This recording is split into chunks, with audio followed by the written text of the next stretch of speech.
X plus omega T और आई cap ये दिया हुआ।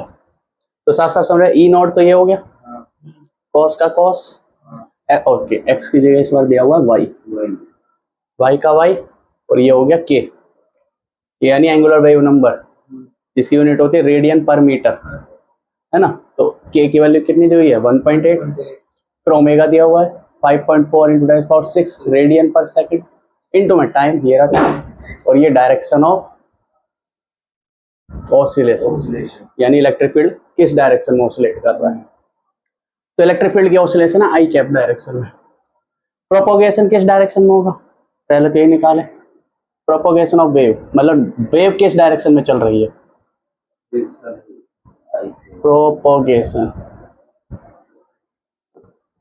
ऑफ वेव, वेव किस डायरेक्शन में चल रही है बताओ। तो वाई में चल रही है, प्लस में चल रही है, माइनस में चल रही है, वो देखना पड़ेगा। ये है के वाई प्लस ओमेगा टी। तो कल मैंने बताया था कि अगर के वाई के साथ जो साइन है और ओमेगा टी के साथ जो साइन है, ये अगर सेम है ना, सेम है, चाहे दोनों प्लस के हों चाहे दोनों माइनस के हों, तो वेव चलेगी नेगेटिव वाई डायरेक्शन में। वाई है तो नेगेटिव वाई डायरेक्शन में, एक्स है तो नेगेटिव एक्स डायरेक्शन में, तो वाई किस डायरेक्शन में चल रही है, माइनस जे कैप। अरे नेगेटिव वाई का मतलब माइनस जे कैप चल रही है। तो ये है प्रोपगेशन ऑफ वेव, पहले का आंसर हो गया। Second, what is the frequency of wave, है ना, what is the frequency of wave. तो ओमेगा दिया हुआ है हमें, अच्छा पहले मैं लिख लेता हूँ क्या क्या दिया हुआ है। ई नॉट दिया हुआ है 3.1 न्यूटन पर कूलम, ई नॉट दिया हुआ है 3.1 न्यूटन पर कूलम, के दिया हुआ है रेडियन पर मीटर, और ये हो गया के, ओमेगा दिया हुआ ये रहा 5.4 इंटू 10⁻⁶। ठीक है, ये हो गया सब।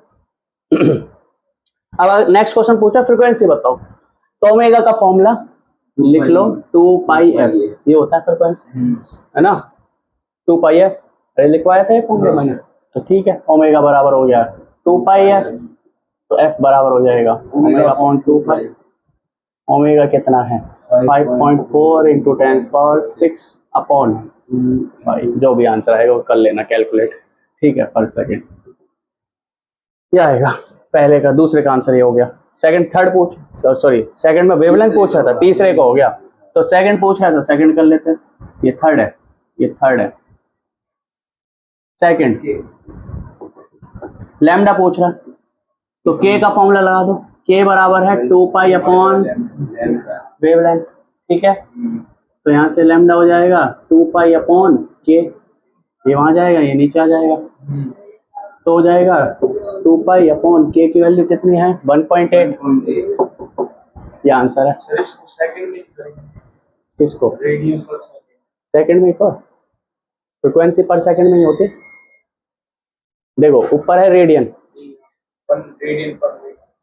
ये वेवलेंथ है ना, वेवलेंथ तो मीटर में होती है, वेवलेंथ किस में होती है मीटर में, तो ये आ जाएगा मीटर में, फ्रीक्वेंसी आ गई पर सेकंड में, ठीक है। तो ये हो गया भाई लैम्डा वेवलेंथ, वेवलेंथ हो गई। Fourth, what is the amplitude of magnetic field part of wave. तो अगर इलेक्ट्रिक फील्ड है तो मैग्नेटिक फील्ड भी होगा, oscillating electric field produces oscillating magnetic field, and oscillating magnetic field produces oscillating electric field, और ये एक दूसरे को प्रोड्यूस करते जाते हैं, आगे बढ़ते जाते हैं, और इस तरह से ईएम वेव प्रोड्यूस होती है। तो फोर्थ का आंसर यहाँ लिखते हैं, एम्पलीट्यूड ऑफ मैग्नेटिक फील्ड, यानी बी नॉट पूछ रहा है, ठीक है, और ये बताना है। तो हमें पता है E naught upon B naught equal to C, कल बताया था फॉर्मूला। तो यहाँ से बी नॉट आ जाएगा E naught upon C, E naught कितना है 3.1, और सी है स्पीड ऑफ लाइट यानी 3 इंटू 10⁻⁸, तो इसका आ जाएगा 3.1 अपॉन 3 इंटू 10⁻⁻⁸, ठीक है, 10⁻⁻8 आ जाएगा। अब देखो मैग्नेटिक फील्ड पार्ट कितना छोटा हो गया, है ना, 10⁻⁸, और ये होता है टेस्ला। ठीक है, मैग्नेटिक फील्ड हो गया टेस्ला। नेक्स्ट हो गया ये तो। फिफ्थ पार्ट पूछ रहा है, जैसा एक्सप्रेशन इसका लिखा है ना इलेक्ट्रिक फील्ड का, right an expression for magnetic field part of wave, वैसे ही एक्सप्रेशन मैग्नेटिक फील्ड का लिख देते हैं। फिफ्थ आसान है, देखो मैग्नेटिक फील्ड का आ जाएगा बी वेक्टर बराबर, तो यहाँ पे लिखेंगे जैसे यहाँ पे लिखा ई नॉट की वैल्यू कितनी थी 3.1, लेकिन यहाँ लिखेंगे बी नॉट, यहाँ लिखेंगे बी नॉट कॉस, जो फेज इसका रहेगा सेम टू सेम फेज इसका रहेगा, ठीक है। तो कॉस इसमें क्या था, जो भी है मतलब के एक्स के वाई था, सॉरी के वाई और प्लस ओमेगा टी, ठीक है। और डायरेक्शन वो हमें ढूंढनी पड़ेगी अभी, इसकी डायरेक्शन क्या होगी, मैं पहले लिख देता हूँ। बी वेक्टर की वैल्यू होगी, बी नॉट कितना बोलो नीचे से 3.1, ये हो गई बी नॉट की वैल्यू, फिर उसके बाद कॉस के की वैल्यू यहाँ लिख रही है, ये रही के की वैल्यू 1.8 रेडियन पर मीटर इंटू वाई, ठीक है। प्लस क्या लिखा है 5.4 इंटू 10⁶ टी, है ना, रेडियन पर सेकेंड, ये हो गया। अब डायरेक्शन और पता लगानी है, बी वेक्टर की डायरेक्शन क्या होगी, तो हमें पता है E vector cross B vector equal to velocity vector, मतलब मैग्नीट्यूड वाइज इक्वल है नहीं है, डायरेक्शन वाइज बता रहे हैं, मतलब मैं इसको ऐसे लिख सकता हूँ ई कैप बी कैप, वैसे मैग्नीट्यूड वाइज भी होता है, ये मैग्नीट्यूड वाइज भी होता है क्योंकि हमने लिखना ना अभी ई नॉट बाय बी नॉट, नहीं ई नॉट बाय बी, ठीक है। मैग्नीट्यूड वाइज नहीं है, डायरेक्शन वाइज है, डायरेक्शन वाइज मतलब इसकी डायरेक्शन क्रॉस करो बी की डायरेक्शन और इसकी डायरेक्शन। वेलोसिटी वेक्टर क्या है, वेलोसिटी वेक्टर की डायरेक्शन क्या है, वेव अगर इस तरफ चल रही है तो बी वेक्टर इस तरफ। इलेक्ट्रिक फील्ड की डायरेक्शन का मतलब क्या है, इलेक्ट्रिक फील्ड ऐसे ऑसिलेट कर रही है तो इलेक्ट्रिक फील्ड की डायरेक्शन हो जाएगी। मैग्नेटिक फील्ड की डायरेक्शन का क्या मतलब है, मैग्नेटिक फील्ड ऐसे ऑसिलेट कर रही है तो मैग्नेटिक फील्ड ऐसे हो जाएगी। अब इसमें देखो एक क्वेश्चन आता है मेरे दिमाग में, आते हैं कि अगर वेव ऐसे चल रही है तो एक ही डायरेक्शन में चल रही है, मान लो एक्स डायरेक्शन फॉर एग्जांपल, तो ये तो एक ही डायरेक्शन, कोई दिक्कत नहीं है। लेकिन अगर इलेक्ट्रिक फील्ड ऑसिलेट कर रही है ऐसे, तो ये दो डायरेक्शन हो जाएंगी, एक तो मान लो प्लस वाई और एक माइनस वाई। अरे ऑसिलेट कर रही, कभी ऊपर जा रही, कभी नीचे जा रही, कभी ऊपर जा रही, कभी, अब कौन सी डायरेक्शन होगी, प्लस वाई या माइनस वाई? दूसरा क्वेश्चन, फिर उसके बाद वो जा रही है मैग्नेटिक फील्ड, वो भी ऑसिलेट कर रही है, plus Z minus Z plus Z minus Z plus Z minus Z, है ना, वो भी ऑसिलेट कर रही होगी, तो कौन सी लोगे, प्लस जेड या माइनस जेड? तो वो उतना ज्यादा उसमें दिक्कत नहीं है, क्योंकि जिस समय वाई वो इलेक्ट्रिक फील्ड प्लस वाई में होगी उस समय मैग्नेटिक फील्ड प्लस जेड में होगी, और जिस समय माइनस वाई में होगी वो माइनस जेड में होगा, क्योंकि दोनों सेम फेज में होते हैं। तो अगर इसको प्लस वाई ले रहे हो तो इसको प्लस जेड ले लो, उसको माइनस वाई ले रहे हो तो उसको माइनस जेड ले लो, वैसे ही करना। तो बताओ इलेक्ट्रिक फील्ड की डायरेक्शन क्या है, आई कैप, ये रहा इलेक्ट्रिक फील्ड ये है और इसकी डायरेक्शन यहाँ पर है, ये रही आई कैप। क्रॉस क्या करें, मैग्नेटिक फील्ड की डायरेक्शन निकालनी है, और वेलोसिटी वेक्टर की डायरेक्शन हमने फर्स्ट में निकाली थी, propagation of wave is minus J. तो क्या आई को किसके साथ मल्टीप्लाई करें माइनस जे आ जाए, फिर से बना लेते हैं आई जे के, बोलो आई को किससे मल्टीप्लाई करें कि माइनस जे आ जाए, के से।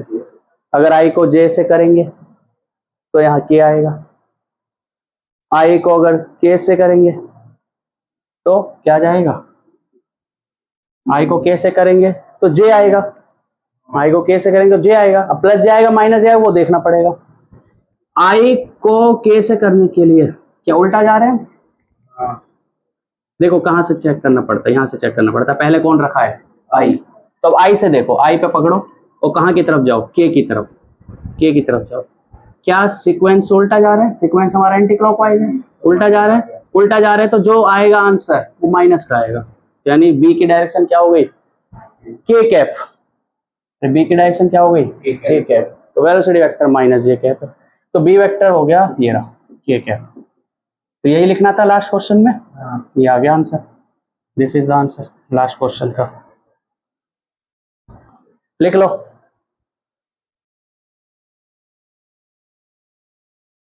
और कोई कंफ्यूजन हो बोलो जल्दी, बोलो, कोई कंफ्यूजन, कुछ समझ ना आया हो, एनसीईआरटी दे दो।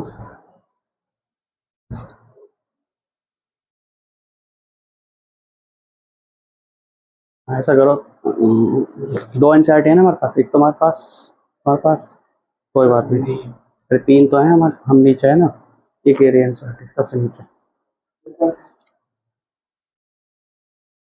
लिख लो, मिल जाएगी, मैं कर दूंगा अरेंज।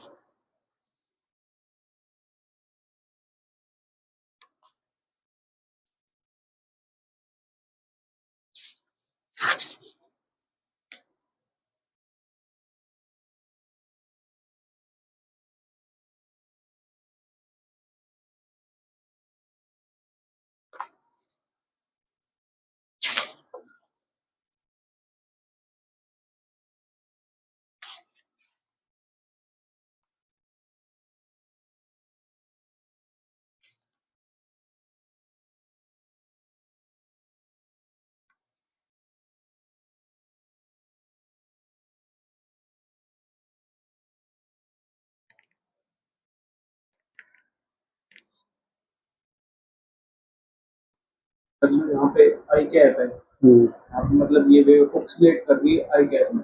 हाँ, ये मतलब इलेक्ट्रिक फील्ड इस इंस्टेंट पर आई कैप डायरेक्शन, मतलब आई कैप की तरफ जा रहा है, ये ऑसिलेशन वाली डायरेक्शन होती है, आई कैप होती है, इसकी ऑसिलेशन, इलेक्ट्रिक फील्ड ऐसे ऑसिलेट कर रही है, मतलब प्लस आई जाएगी, फिर माइनस आई, फिर प्लस आई, फिर माइनस आई, या मतलब मैं एक्स एक्सिस पे ऐसे मानता हूँ, दिक्कत है, प्लस आई माइनस आई, प्लस आई माइनस आई, प्लस आई, तो वो है, तो किसी इंस्टेंट पे आई भी हो सकती है, किसी इंस्टेंट पे माइनस आई, इन्होंने आई दे रखी है, ठीक है, तो मतलब ये आई की तरफ है, वो के की तरफ है, तो वो आई जाएगी, तो वहाँ प्लस के जाएगी, फिर ये माइनस आई आएगी, वो माइनस के जाएगी, और चलेंगे कहाँ की तरफ, माइनस जे की तरफ, माइनस जे की तरफ।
चल रहा है ना, नेक्स्ट क्वेश्चन लिखो, क्वेश्चन नंबर 8.4 एनसीईआरटी एक्सरसाइज का।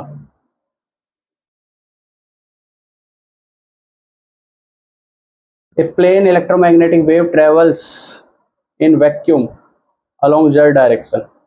एक प्लेन इलेक्ट्रोमैग्नेटिक वेव है जो ट्रेवल कर रही है वैक्यूम में, वैक्यूम में, तो स्पीड ऑफ वेव क्या हो जाएगी, सी, स्पीड ऑफ लाइट के बराबर। स्पीड ऑफ लाइट भी एक इलेक्ट्रोमैग्नेटिक वेव ही है, स्पीड ऑफ सॉरी लाइट भी एक इलेक्ट्रोमैग्नेटिक वेव ही है, लाइट भी इलेक्ट्रोमैग्नेटिक वेव का एक छोटा सा हिस्सा है, छोटा सा पार्ट है, इसलिए उसकी स्पीड भी 2.99792458 interest for 8 minute.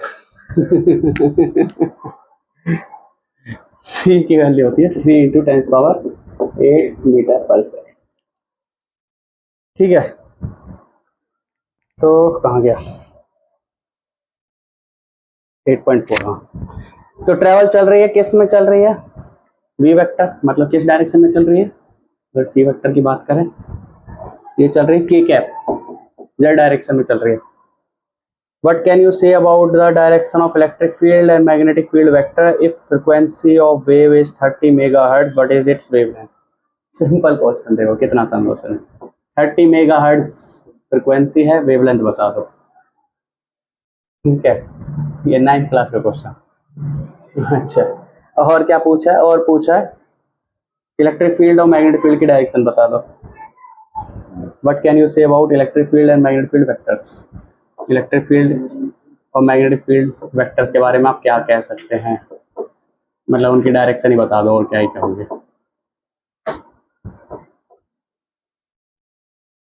Electric field और मैग्नेटिक फील्ड वेक्टर्स के बारे में आप क्या कह सकते हैं, यही पूछ रहा है ना। हाँ, what can you say about the directions. हाँ, तो डायरेक्शन इलेक्ट्रिक फील्ड और मैग्नेटिक फील्ड की डायरेक्शंस के बारे में आप क्या कह सकते हैं, ये पूछा है, मतलब उनकी ऑसिलेशन की डायरेक्शन के बारे में। और ये पूछ रहा है कि जो वेव चल रही है उसकी वेवलेंथ क्या है। ठीक है, वेवलेंथ तो निकाल दो जल्दी से, वेवलेंथ निकाल दो। क्या फॉर्मूला लगेगा? देखो कल फॉर्मूला लिखवाया मैंने, कल फॉर्मूला लिखवाया कल मैंने फॉर्मूला लिखवाया। ओमेगा बराबर होता है 2 पाई एफ। एक फॉर्मूला लिखवाया मैंने के बराबर 2 पाई बाय लैम्डा। एक फॉर्मूला लिखवाया वेलोसिटी बराबर ओमेगा अपॉन के। और यहीं से जब सॉल्व करके आंसर आया था फ्रीक्वेंसी इनटू में लैम्डा। तो वेलोसिटी यहाँ पर क्या है, सी है, तो बी की जगह क्या रख दोगे, सी। अरे बी क्या है, वेलोसिटी। वेलोसिटी सी के बराबर है। एक्चुअल में मीडियम बदलने से वेलोसिटी बदल जाती है, लेकिन जब वैक्यूम में चलता है तो यही स्पीड से चलता है, और अलग मीडियम में चलता है तो अलग स्पीड से चलता है। 10 की पावर 6 मिलियन बोल दो, 10 की पावर 6 मेगा मतलब 10 की पावर 6। अरे बोला ना, वो फ्रिक्वेंसी होती है, वो ऑसिलेट करती है इतनी तेजी से, यानी 10 लाख वाट ऊपर नीचे हो रहा है वो, और हम 10 की पावर 11 तक पहुंच पाए, इसलिए येलो लाइट प्रोड्यूस नहीं कर पाते।